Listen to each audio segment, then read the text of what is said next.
J'appelle Audrey Tcherkov, qui est la directrice générale de Global Positive Forum et qui a élaboré ce projet Up for the Planet.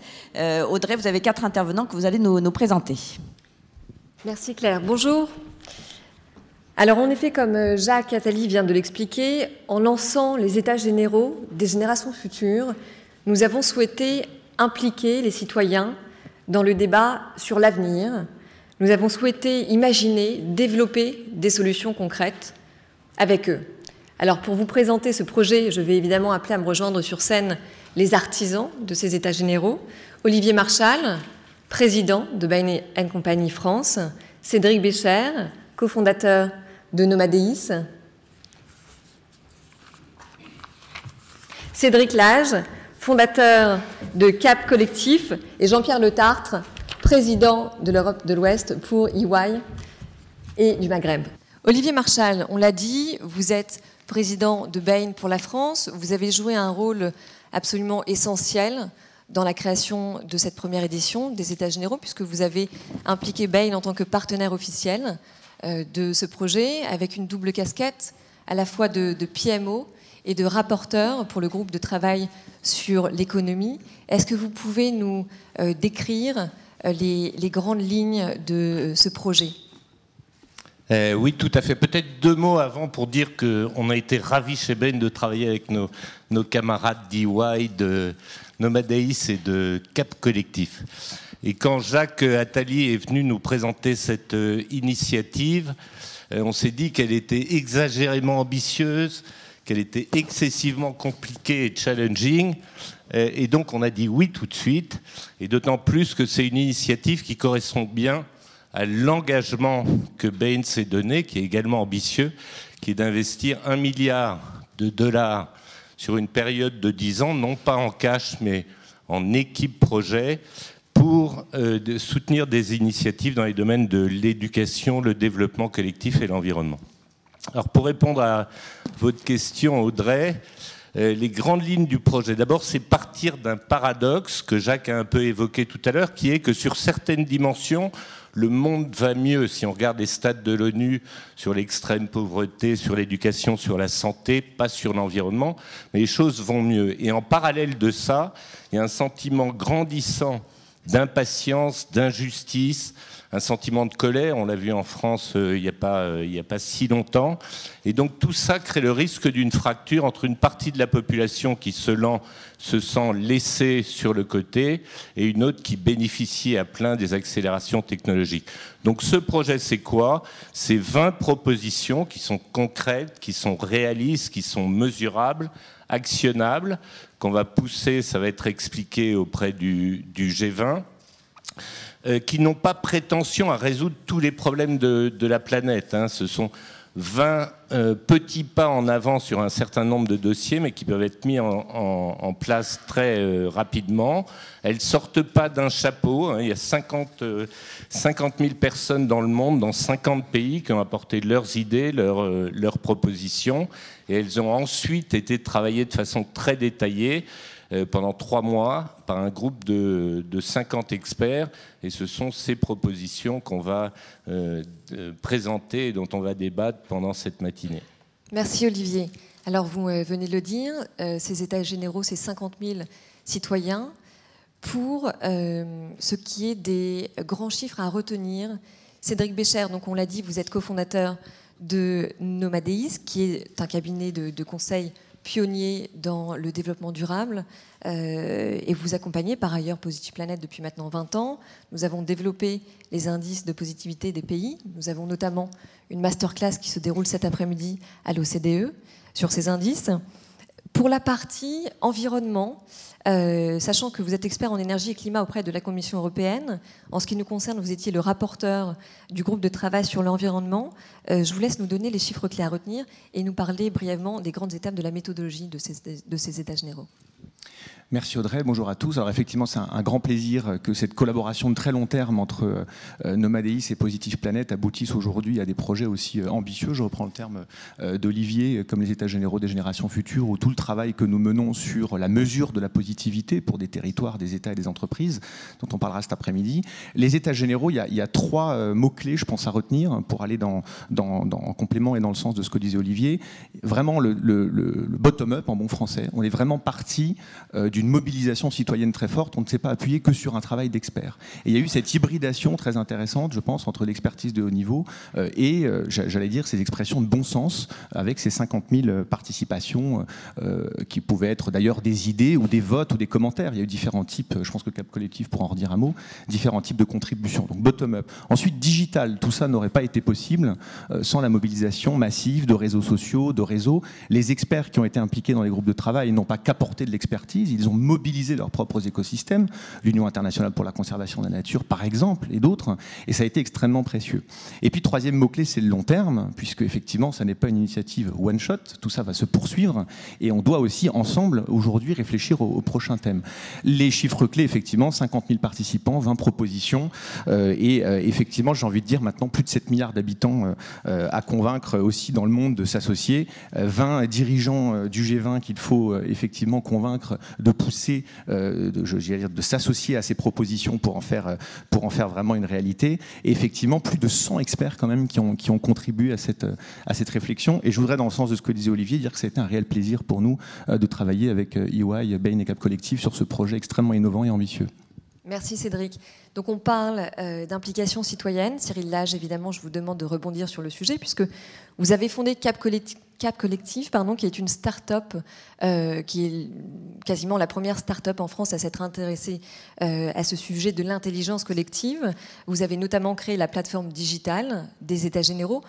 On a le sentiment que nous entrons aujourd'hui assez inexorablement dans une société de collaboration collective et qu'il s'agit quelque part d'un atout pour répondre aux enjeux qui nous concernent tous, qui sont les nôtres, des enjeux environnementaux, sociétaux, économiques. Est-ce que c'est pour nourrir le débat d'idées et impliquer les citoyens dans les processus de décision au niveau des gouvernements et dans les processus de décision économique que vous avez créé Cap Collectif ? Oui. Bonjour à tous. Je tiens également à vous remercier pour ce projet et m'excuser de n'y avoir participé que pour la première fois. Ça ne fait pas 20 ans. Cap Collectif a été créé il y a 5 ans, mais c'est bien pour accompagner ce type de projet qu'on a créé la start-up. À l'origine, 1 an avant, on avait fait une petite expérimentation qui s'appelait Parlement et citoyens, dont l'ambition était d'expérimenter une méthode de rédaction collaborative de la loi. On était convaincus que si notre pays et le monde en général est dans la situation qu'on connaît, c'est à cause de la façon dont on élabore les décisions et notamment les politiques publiques. Et notre ambition était de passer d'une logique où les lois sont écrites à huis clos par quelques-uns à une dimension où elles pourraient être co-construites à ciel ouvert avec tout le monde. Et ce projet, qui a été mené bénévolement avec 2 amis sans moyens, c'est un projet à 0 €, a connu un assez fort succès et beaucoup de manifestations d'intérêt sont arrivées vers nous de façon assez surprenante, en commençant par des entreprises qui nous ont dit nous on aimerait utiliser votre techno pour élaborer notre plan stratégique avec les salariés de l'entreprise. Des élus locaux qui nous ont dit mais nous on aimerait faire comme vous faites avec la loi au niveau des citoyens, des associations pour refaire leur statut, etc. Et donc on a créé Cap Collectif pour cela, et avec la même finalement inquiétude qu'a partagé Jacques Attali en commençant, de la conviction qu'aujourd'hui le monde va de plus en plus mal, et vous disiez on est dans une ère de la collaboration. J'aimerais bien en être convaincu, parce que j'ai plutôt le sentiment qu'aujourd'hui le monde est en train de se morceler entre une myriade de corporatismes, parce que le politique, les décideurs ne cherchent pas à les fédérer, à les faire travailler ensemble, et on contraint chacun à se retrouver dans des dimensions de défense de ses intérêts catégoriels. Et on a assisté à l'occasion, nous notamment des dernières élections, à ce qu'on avait appelé la concurrence de la misère, en voyant défiler chez nous toutes les grosses associations qui venaient pour nous expliquer qu'elles voulaient construire un plaidoyer, qu'elles voulaient engager la société pour gagner en termes d'engagement vis-à-vis des hommes politiques, mais toujours dans une dimension par la base, sans chercher à réfléchir ensemble et collectivement comment construire un monde plus durable, plus soutenable et plus désirable pour tout le monde.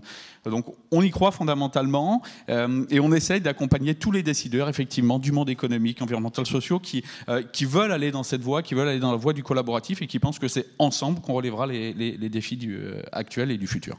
Jean-Pierre Le Tartre, je vous donne la parole. Vous êtes président, on l'a dit, de EY. Alors EY, on le sait, c'est construire un monde du travail plus performant, plus épanouissant. Ça, c'est votre ambition. Building a better world, a better working world, c'est votre ambition au quotidien en France et à travers le monde, qui fait écho d'ailleurs à l'ambition des États généraux des générations futures. Jean-Pierre, quel sens profond vous donnez à la démarche qui consiste à porter la voix des citoyens auprès des grands dirigeants de ce monde, et notamment auprès d'instances comme le G20?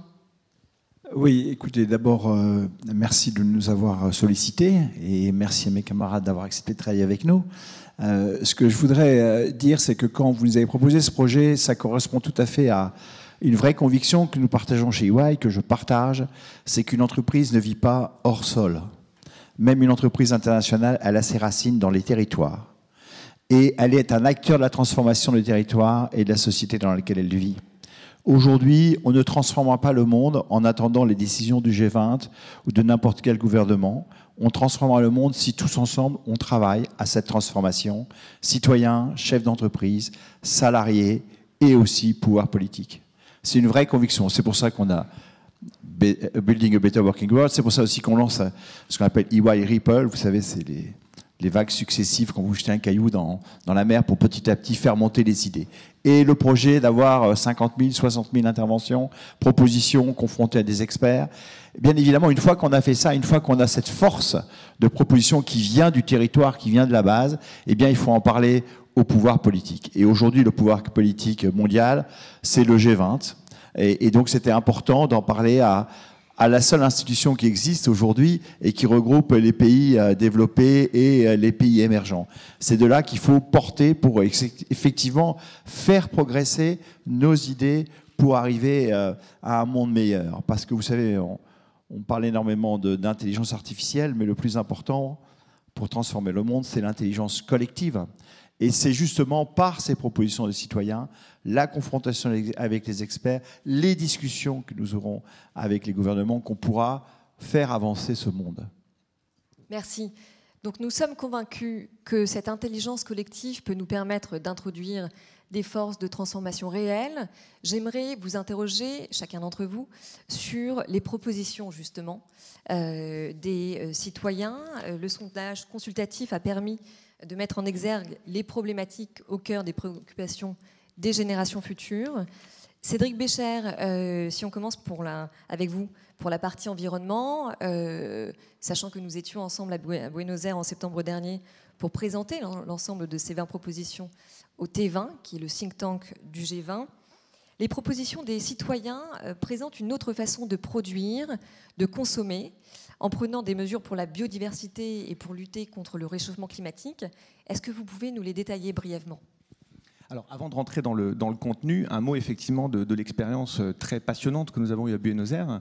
Et je rejoins le point qui a été fait par Cyril sur l'appétence. Je pense qu'il y a une réelle appétence pour ces initiatives qui mobilisent de l'intelligence collective, qui mobilisent des idées qui viennent des territoires, non pas avec cette ambition qui serait peut-être un petit peu folle, qu'on va reconstruire complètement le monde juste avec des idées et sans expertise, mais il y a bien ce travail d'hybridation qui est essentiel. Et au T20, et également en rencontrant d'autres groupes d'influence autour du G20, le Labour 20 qui regroupe des syndicats, le Women 20 qui regroupe des acteurs qui travaillent sur les droits des femmes, on s'est rendu compte que les propositions qui avaient émergé de tout ce travail des États généraux étaient en réelle résonance avec beaucoup d'autres propositions et d'efforts de plaidoyer et d'action. Et ça, je pense, c'est très positif, puisque ça va servir notre objectif global maintenant de créer des communautés autour de ces propositions pour les faire vivre.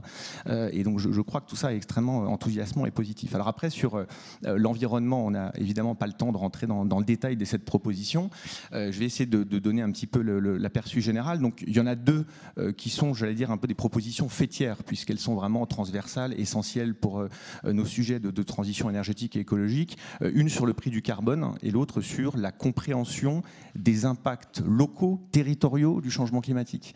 Alors le prix du carbone, c'est pas forcément un sujet nouveau, mais effectivement il y a un consensus majeur autour de cette idée qu'il faut que nous puissions être capables à l'échelle G20 d'instaurer d'ici 2025 des prix du carbone qui soient incitatifs, et surtout par la création d'un observatoire de suivre les différents dispositifs qui existent dans les différents pays du G20 pour tendre vers cet objectif qui naturellement ne va pas se produire en 6 mois.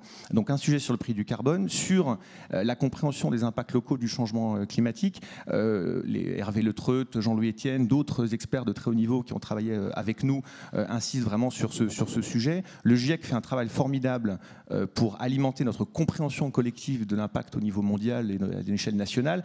Plus on descend à une maille territoriale plus petite, plus c'est compliqué de comprendre et, a fortiori, d'expliquer, de faire de la pédagogie auprès des populations, des acteurs, des entreprises, des institutions dans ces territoires pour qu'ils puissent s'adapter aussi. Donc il y a cette volonté dans 20 régions pilotes du G20, plus 20 régions hors G20, donc avec un phénomène de jumelage, et c'est la deuxième proposition, de travailler sur des mécanismes de scénario pour comprendre quels seraient les impacts d'un monde dans lequel le réchauffement climatique ne serait pas contrôlé. Donc ces deux propositions, j'allais dire vraiment transversales. 4 propositions après, donc sur 7 qui portent vraiment sur les ressources et la gestion durable des ressources, et qui traitent notamment alors de la surexploitation des ressources maritimes. Nous avions l'ONG Bloom, qui est aujourd'hui reconnue comme une experte, vraiment un centre d'expertise mondiale sur ces sujets, qui nous a considérablement appuyé pour travailler sur le contenu de cette proposition. Une proposition également sur le pillage des forêts, qui est un sujet évidemment essentiel et qui est ressorti beaucoup dans toutes les propositions citoyennes qui ont remonté sur la plateforme. Le développement de l'économie circulaire et du recyclage. Et enfin, le renforcement de la sécurité alimentaire, qui sans surprise est un sujet essentiel pour les citoyens qui ont participé. J'invite chacun à se plonger dans l'ouvrage maintenant pour en savoir un petit peu plus. Et enfin, une proposition tournée vers l'avenir qui a été beaucoup soutenue, alimentée, expliquée par l'Union internationale pour la conservation de la nature, dont la directrice générale effectivement participait à nos travaux, et qui porte sur vraiment le développement de solutions basées sur la nature en matière de traitement de l'eau, de qualité de l'air, de protection contre les catastrophes naturelles. C'est un sujet très nouveau et néanmoins on sent bien qu'il y a un besoin considérable d'innovation dans ce sujet qui est assez passionnant. Merci Cédric.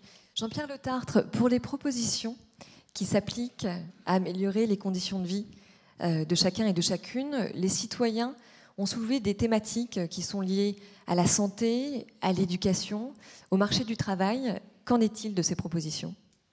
D'abord, je dois vous dire qu'on était ravis de travailler sur cette thématique parce qu'on aurait pu imaginer qu'on travaille sur les questions économiques, d'entreprise, mais on a voulu travailler justement sur les conditions de vie au quotidien, qui me semble essentiel effectivement pour ce que je disais tout à l'heure sur la transformation de nos territoires. Donc, dans le domaine de l'éducation, je voulais souligner 2 des propositions que nous proposons. La première, c'est travailler sur le développement des compétences tout au long de la carrière, et donc c'est travailler sur l'employabilité. Il faut qu'on sorte du système, on fait sa formation, et puis après on travaille. Aujourd'hui, il faut travailler au quotidien dans l'employabilité. C'est une responsabilité à la fois des territoires, mais aussi des sociétés, des entreprises comme les nôtres. Le deuxième élément, que je voulais signer dans l'éducation, c'est la formation à l'entrepreneuriat. Chez EY, ça fait 25 ans qu'on promeut l'entrepreneuriat, la nécessité d'avoir de plus en plus d'entrepreneurs, que ce soit au travers du prix de l'entrepreneur, que ce soit au travers de notre fondation, qui est dédiée notamment à l'artisanat. Et là, dans le domaine de l'éducation, il faut absolument travailler sur ouvrir les esprits des jeunes hommes et des jeunes femmes sur la nécessité d'entreprendre et l'importance de l'entrepreneuriat, de la création et du développement individuel et de la création d'entreprises. Deuxième axe, c'était sur la santé, Sur la santé, 2 propositions que je voudrais souligner. La première, c'est par rapport à l'accès aux médicaments de qualité.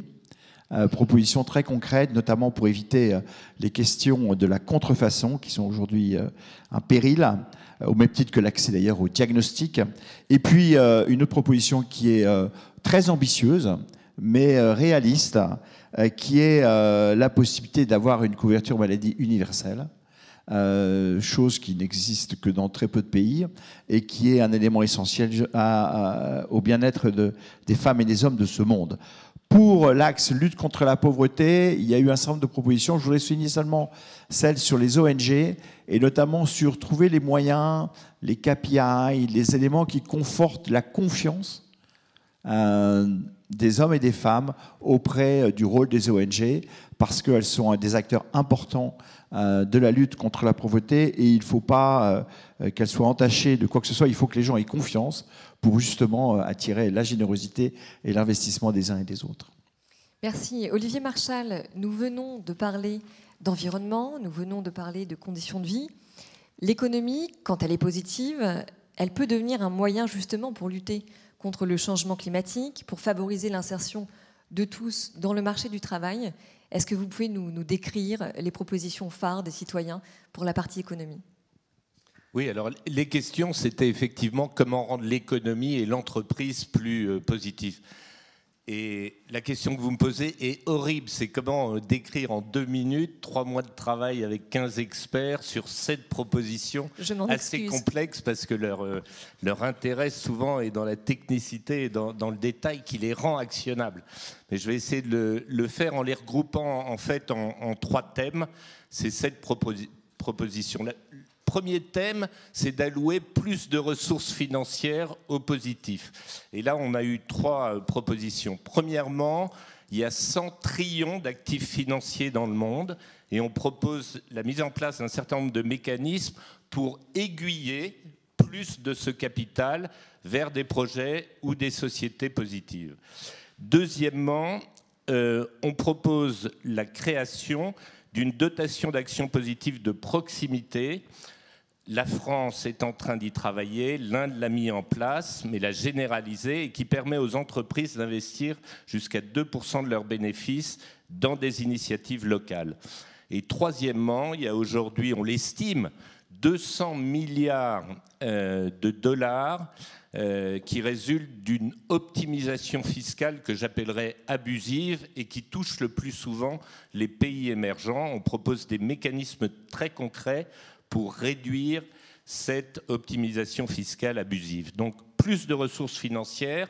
Deuxièmement, c'est créer et faire appliquer des standards pour les entreprises qui soient plus protecteurs des populations. Et là encore, 3 propositions concrètes. 1, le renforcement des pouvoirs de l'Organisation internationale du travail.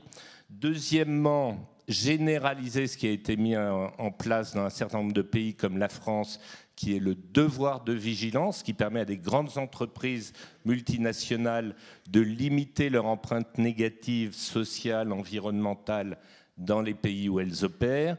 Et troisièmement, parce que je pense que c'est un sujet important pour la planète et pour l'humanité dans son ensemble, c'est la mise en place d'une charte éthique d'intelligence artificielle qui permettent de faire en sorte qu'à terme, l'intelligence artificielle soit responsable, qu'elle soit au service de tous et qu'elle rende notre humanité pérenne telle qu'on la souhaite. Et puis le troisième volet, c'est tout simplement d'investir plus dans un sujet qui est critique, qui est la jeunesse du monde. On sait le nombre de jeunes qui aujourd'hui sont dépourvus d'emploi, qui n'ont pas accès au marché de l'emploi. Et là encore, on propose des mesures très très concrètes sur la montée en puissance de l'apprentissage, à la fois dans les pays développés et dans les pays émergents. Merci infiniment à vous 4 d'avoir rendu ce projet possible et je vous invite, chacun d'entre vous, à vous procurer l'ouvrage qui est disponible chez Fayard et qui sera disponible à la sortie de ce forum, Vers une révolution positive, qui détaille ces 20 propositions des citoyens pour la planète. Merci.